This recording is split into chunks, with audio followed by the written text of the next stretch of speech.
Сәлеметсіңдер ме балалар? Біз қайдан келдік? Біз ертегі әлеміне саяхаттап келдік. Біз бұнда бірнеше ертегі түрлерімен, кейіпкерлермен танысамыз. Балалар, қараңдаршы, мына жақта бізде бірнеше ертегі кейіпкерлері бар екен.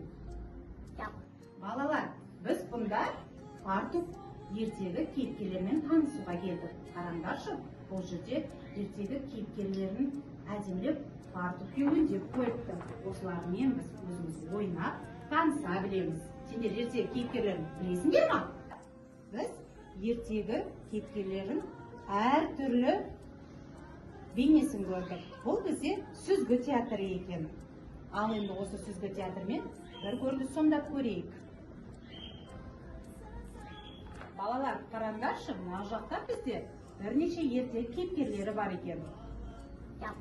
Мен бауырсақпын, мен қоямын, мен айғу, мен тұқамын.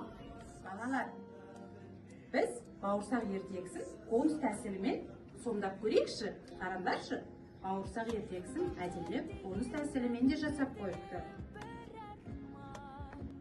Бауырсақ, мен сені жеймін. Демеші, саған мен айтып білем. Бауырсақ, мен сені жеймін. Демеші мені, саған мен айтып білем. Бауырсақ, мен сені жеймін. Демеші мені, саған мен айтып білем.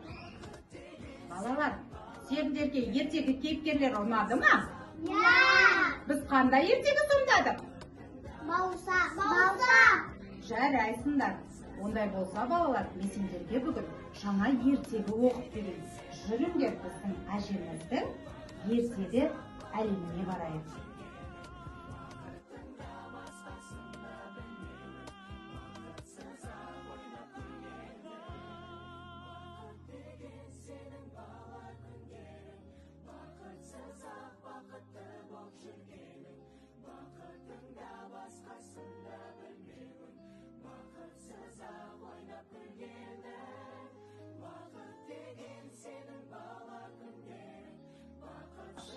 Алыс жолдан қиыншылығынан, қорықпастан жылы жаққа ұшып кетті. Балалар, қарлығаш пен шөжеторғай ертегісін енді біз өзіміз сомдап көрейік. Жарай ма балалар?